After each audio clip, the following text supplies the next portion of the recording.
Hello, இது Sunday அன்றைக்கி எடுத்த விலாகுங்க. பெரியம்மாக்கு டிஃபன் சாப்பிட்றக்கெல்லாம் கொடுத்துட்டு வந்துடலாம் அப்படின்ட்டு கிளம்பி போயிட்டுருந்தேன்.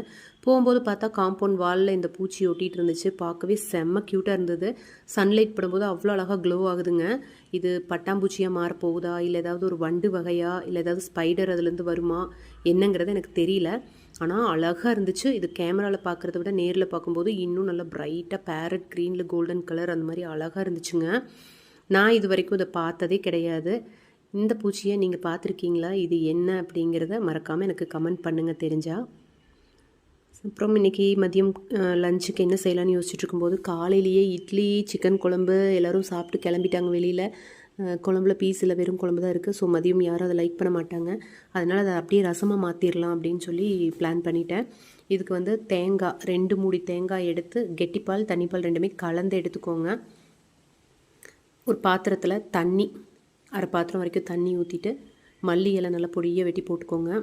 கூடவே ஒரு தக்காளி, நல்லா பழுத்த தக்காளியாக எடுத்து பொடியாக வெட்டி அதையும் ஃபைன் பேஸ்ட்டாக அரைச்சி கூட ஊற்றிக்கலாம். இதுக்கு தேவையான அளவுக்கு உப்பு போட்டு நல்லா கொதி வர அளவுக்கு விட்டுருங்க. நல்லா கலந்து விட்டுட்டு கொதிச்சிடட்டும். இந்தளவுக்கு நல்லா கொதிக்கட்டும். இப்போது அந்த குழம்பு இருக்குல்ல, அதை எடுத்து ஸ்டவ்வில் வச்சுட்டு இந்த கொதித்த தண்ணி உள்ளே ஊற்றிடுங்க. இதுவும் நல்லா தளன்னு கொதித்து வரணும். கொதிக்கும்போது தேங்காய் பால் ஊற்றிடலாம். தேங்காய் பால் ஊற்றினதுக்கப்புறம் ரொம்ப நேரம் கொதிக்க வைக்கக்கூடாது. நுரக்கட்டி வரும்போது நிறுத்திடணும். தேவையான அளவுக்கு பார்த்துட்டு எலுமிச்சம்பழம் நல்லா 3 மூடி அளவுக்கு எலுமிச்சம்பழம் பிடிச்சிதுங்க. அப்போ தான் நல்லா டேங்கியாக இருக்கும். புளிப்பாக இருந்தால் உப்பு கரெக்டானு செக் பண்ணி பார்த்துக்கோங்க. இதை ரொம்ப நேரம் கொதிக்க விட வேண்டாம். இந்தளவுக்கு நுரக்கட்டின உடனே ஸ்டவ் ஆஃப் பண்ணிடுங்க. சூப்பரான சிக்கன் ரசம் ரெடி. இதை சூப் மாதிரி நம்ம குடிக்கலாம். ஒயிட் ரைஸுக்கு வந்து ரொம்பவே சூப்பராக இருக்கும். சிக்கன் குழம்பை விட டேஸ்ட்டாக இருக்கும். அவ்வளவு டேங்கியாக இருக்கும். புளிப்பாக சாப்பிடவே நல்லாயிருக்கும்.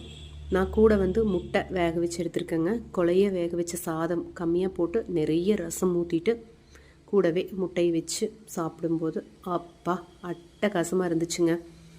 கண்டிப்பாக நீங்களும் இதே மாதிரி செஞ்சு பார்த்துட்டு எப்படி வந்துச்சுன்னு மறக்காமல் கமெண்ட் பண்ணுங்கள்.